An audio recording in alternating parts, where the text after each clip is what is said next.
एक व्यक्ति जो 50 से ज़्यादा इलेक्शन हार चुका है वो हमें सिनेमा समझाएगा कि सिनेमा में लोग आ रहे हैं या नहीं आ रहे? तो उनको अपनी राजनीति करनी चाहिए, हमें अपना सिनेमा बनाने देना चाहिए। हर फिल्म नहीं चलती भाई। एक बार वो चल ली कश्मीर फाइल्स, उसके बाद उसके सो कॉल्ड प्रोड्यूसर डायरेक्टर ने कितनी फिल्में बना ली, पूछिए एक भी चली? पैसा तक वसूल नहीं हो रहा। केरला स्टोरी पहली इसलिए चल गई कि मोदी जी ने उसका जो है वो प्रचार किया था, अब दूसरी का प्रचार नहीं किया तो डब्बा गोल।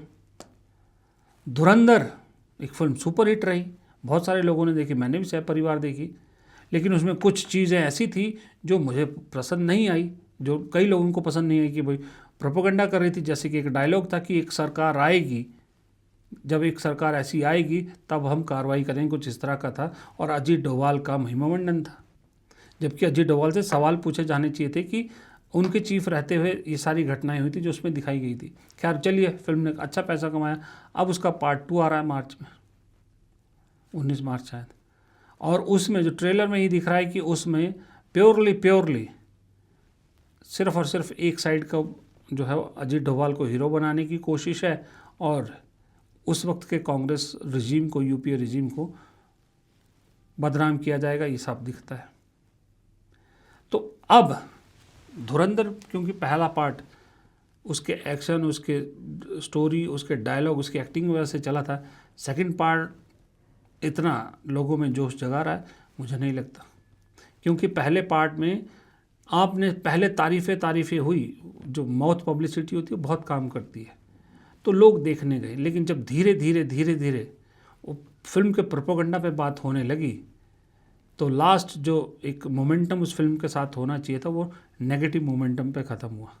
लोग शक की नज़र से देखने लगे। तो शायद हो सकता है दूसरी फिल्म में भी यही हो। और ये बहुत सारे लोग, जैसे मेरी बात होती है मुंबई में जो फिल्म पत्रकार है उनसे बात हुई, कुछ एक्टर्स डायरेक्टर्स वगैरह से बात हुई, वो कहते हैं कि ये ट्रेंड गलत है और ऐसा नहीं है कि सरकार बदलने के साथ ये ट्रेंड बदल जाएगा ना। वो कहते हैं कि अब जो ये चीज़ें हैं ये यूँ लग रहा है कि फ़िलहाल तो नहीं ख़त्म होती, सरकार किसी की भी आएगी वो भी यही तरीका अपनाएगा, क्योंकि वो इसका दंश है वो झेल चुका है। और आज की डेट में झूठों की एक बहुत बड़ी ब्रिगेड हमारे बॉलीवुड में है, जिनका एक ही काम है प्रोपेगेंडा फिल्में बनाना। हालांकि ये भी मालूम है कि प्रोपेगेंडा फिल्मों का हाल क्या हो रहा है, लेकिन नहीं सुधरते। ऐसी ही एक प्रोपेगेंडा फिल्म आई, केरला स्टोरी 2। अच्छा, मज़े की बात है, ये प्रोपेगेंडा फिल्में आती ठीक उसी वक्त है जिस वक्त चुनाव हो रहे होते हैं। अभी केरल में चुनाव है तो केरला स्टोरी 2 आ जाती है, जब कश्मीर वगैरह में चुनाव होते हैं तो वो कश्मीर फाइल्स आ जाती है, जब देश में चुनाव होते हैं तो इसी तरह की फिल्में आती हैं। केरला स्टोरी 2, और इस फिल्म ने प्रोपेगेंडा तो किया ही किया दबा के, लेकिन साथ में आम केरला सेंटीमेंट को बहुत हर्ट किया है। इसलिए वो प्रेस कॉन्फ्रेंस आपको दिखाई थी मैंने, जहाँ इसके डायरेक्टर प्रोड्यूसर आए थे और पत्रकारों ने क्या सवाल पूछे थे कि भागना पड़ा इनको। नाम केरला स्टोरी 2 है, लेकिन मामले केरल के है ही नहीं, केरल के बाहर के। वो फिल्म प्रोपोगेट हुई, प्रधानमंत्री ने उसका पहला पार्ट खूब प्रोपोगेट किया, वो चल गया तो दूसरा पार्ट भी ले आए। प्रोड्यूसर क्योंकि गुजराती हैं, गुजरात के प्रोड्यूसर हैं विपुल शाह, तो आपको मालूम है गुजराती आजकल जो है वो क्या कनेक्शन चल रहा है। मैं सब गुजरातियों को नहीं गिन रहा, हमको देखने वाले बहुत सारे लोग गुजरात के हैं, वो मैं उन गुजरातियों की बात नहीं कर रहा। ये जो मौका परस्त गुजराती है मैं उनकी बात कर रहा हूँ, जिन्होंने पूरे देश की चक्करघिन्नी बना रखी है। लेकिन सेकंड पार्ट पूरी तरह से फ्लॉप हो गया। अब इत्तेफाक देखिए, राहुल गांधी जाते हैं केरल में और केरल में एक स्टूडेंट उनसे इसी तरह की प्रोपेगेंडा फिल्में, झूठी फिल्मों के बारे में सवाल पूछते हैं, तो राहुल गांधी केरला स्टोरी की सच्चाई बता देते हैं। Recently, there is a growing concern that cinema and popular culture are sometimes used to construct a negative narratives about certain states. As seen in the debates around film likes, for example, Kerala Story, do you think cinema is increasingly being used as a political propaganda tool to shape public perception about a region or communities in India.